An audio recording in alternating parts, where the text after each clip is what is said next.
Hola, un saludo desde La Habana. Les habla Joanny Sánchez, cubana, periodista, ciudadana, y les traigo este cafecito informativo recién colado y sin azúcar para despertar. Jueves muy cálido aquí en la capital cubana. Jueves, mi día preferido de la semana. Jueves en que se pronostican lluvias. Ya podrían empezarse a sentir algunos efectos del huracán Beryl sobre el centro y el occidente cubano. Jueves en que casi se nos termina esta semana informativa. Yo tengo el café servido. Me voy a dar un buchito largo, buchito del deber cumplido de contarles las noticias de cada jornada. Voy con este sorbito sin una gota de azúcar. Después de este cafecito amargo de este 4 de julio de 2024, voy a pasar a recordar que hace unos años leí un cuento de ciencia ficción. Lamentablemente no me acuerdo autor ni título, pero sí la imagen de que era una narración a partir del día después de un holocausto nuclear, una guerra que había exterminado parte de la humanidad y un grupo de sobrevivientes dañados por la radiación, embotados, algunos habían quedado muy mal mental y físicamente, se reúnen en una cueva a intentar hacer renacer la ciencia que había obtenido y los preceptos científicos que había logrado el ser humano hasta ese momento. Claro, ni eran expertos, ni académicos, ni científicos, y empiezan a recordar mal que bien que era la hipotenusa, la constante pi y otros descubrimientos matemáticos y científicos, pero estaban muy afectados mentalmente. Entonces fundan la ciencia del futuro, la ciencia de la nueva humanidad sobre bases erradas. Esa reunión de gente despistada que intenta pues pensar en grande, a mí me recuerda muchísimo lo que está pasando con la economía cubana. Uno lee los titulares, detalla las noticias oficiales, mira lo que sale en la televisión nacional y no puede dejar de encontrar similitudes con aquellos tarados de la cueva que no sabían nada de matemáticas ni teoremas, intentando refundar las aritméticas. En este caso es con la economía. Señoras y señores, ¿cuánto vamos a tener que atravesar? ¿Cuánto vamos a tener que esperar para que estos funcionarios del Partido Comunista, que no están ahí por ser capaces, talentosos, ni expertos en nada, sino por su fidelidad, por su incondicionalidad y por su habilidad para repetir consignas, gritar consignas y atacar a la oposición? Hay que agregar eso. ¿Cuánto tenemos que esperar para que descubran el agua tibia del mercado, el agua tibia del ABC, de cómo funcionan las finanzas, la economía, el intercambio de bienes y servicios, el comercio en un país? Están dando vueltas en círculos, mareando la perdiz, pero todos nos damos cuenta que son incapaces de proponer soluciones económicas para este país. Son personas que no tienen la capacidad ni desde el punto de vista del conocimiento, pero tampoco del atrevimiento. Hay que atreverse a proponer soluciones y no a llevar la máscara del oportunismo, pero no quieren, porque al final el objetivo principal no es que los cubanos vivamos mejor, que tengamos una vida más próspera, más cómoda, sin tantas dificultades cotidianas, sino preservar el poder, conservar sus cargos, mantener los obscenos atributos de estar allá arriba. Esa es la cuestión. Entonces no aplican soluciones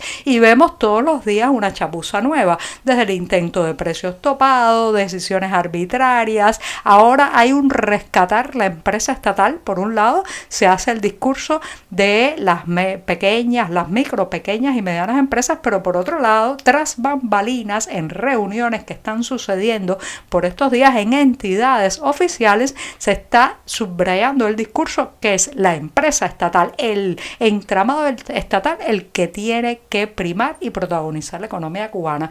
Mal vamos con estos tontos encerrados en la cueva. A la ola de derrumbes de edificios y viviendas que ocurrieron en La Habana en los días recientes, cuando esas lluvias intensas que sometieron a esta ciudad a la humedad, a las inundaciones durante días y días, bueno, pues a esos derrumbes que fueron más de una veintena entre parciales y totales que conté además en este programa, siempre les sale la pregunta de muchos de qué hacen esas familias una vez que se cae parte de su casa, de su hogar, que se desploma el techo, se resquebrajan y se desploman también los muros, las fachadas, los balcones. ¿Qué hace una familia cuando se le cae su casa?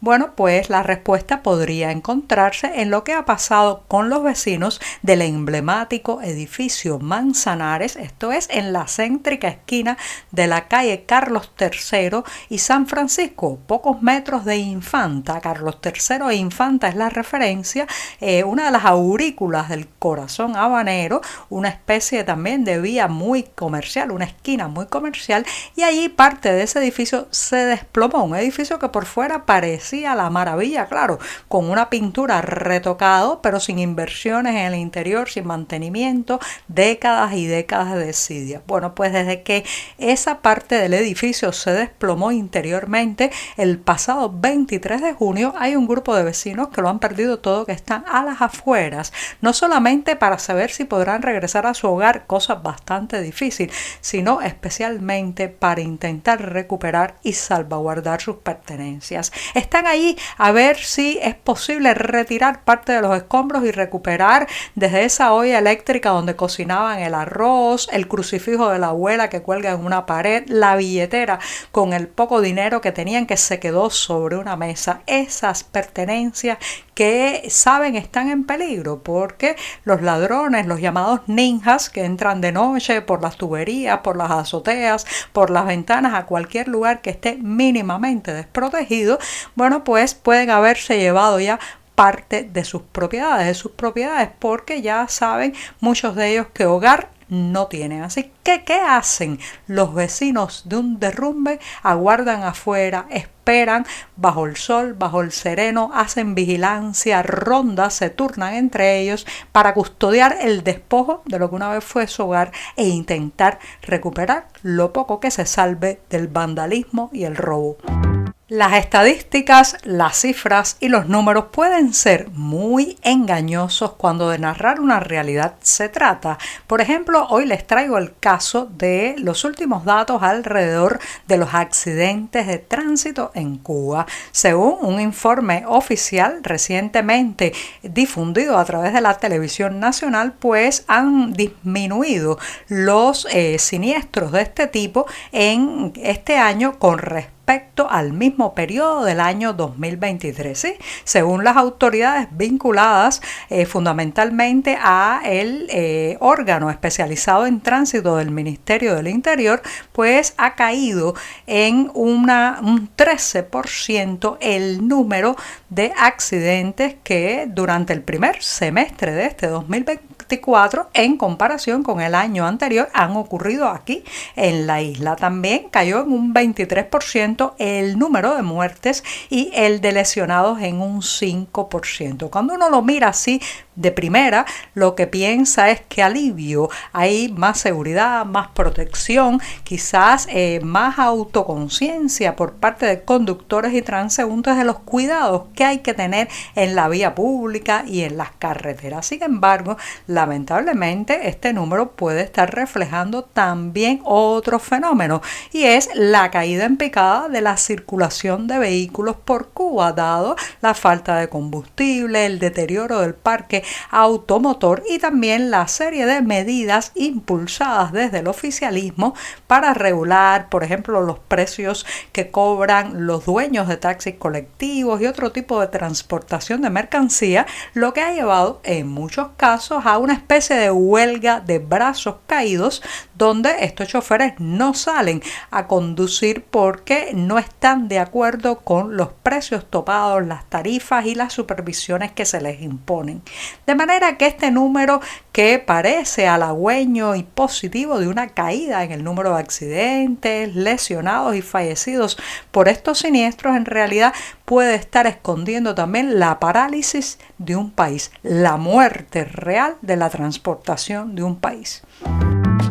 Entre las pintoras cubanas que prefiero está en un lugar muy protagónico, sin duda alguna, Antonia Eiris, una artista plástica con un sello muy personal que se identifica fácilmente en todo el escenario de la pintura cubana del siglo XX y ante cuya obra La Anunciación pasé muchos largos minutos de mi adolescencia y juventud. Así que me ha gustado mucho saber que la vida de Antonia Eiris se está llevando al teatro de la mano del dramaturgo cubano Carlos Celdrán, y se presentará esta pieza teatral en la ciudad de Miami entre el 1 y el 11 de agosto próximo.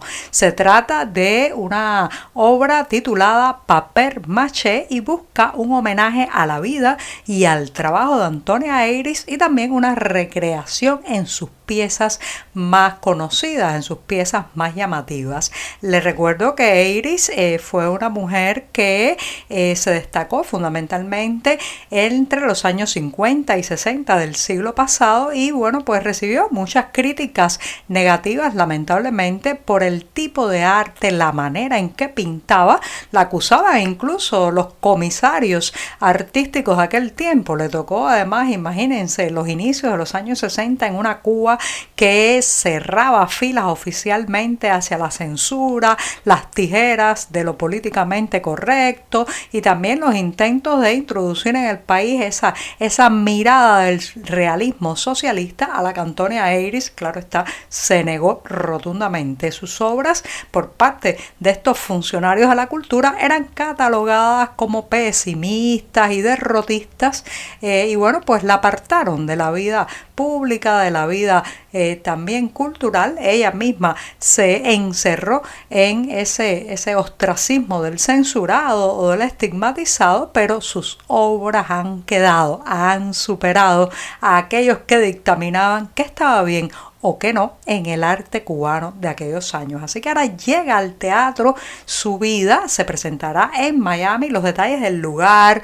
el teatro donde estará esta pieza teatral y los horarios los pueden encontrar en la cartelera del diario digital 14 y medio. Pero adelanto que si esta pieza se acerca a la calidad artística de Antonia Eiris, entonces valdrá muchísimo la pena. Muchas gracias y hasta el programa de mañana. Por hoy es todo. Te espero mañana a la misma hora. Síguenos en 14medio.com. También estamos en Facebook, Twitter, Instagram y en tu WhatsApp. No olvides, claro está, compartir nuestro cafecito informativo con tus amigos.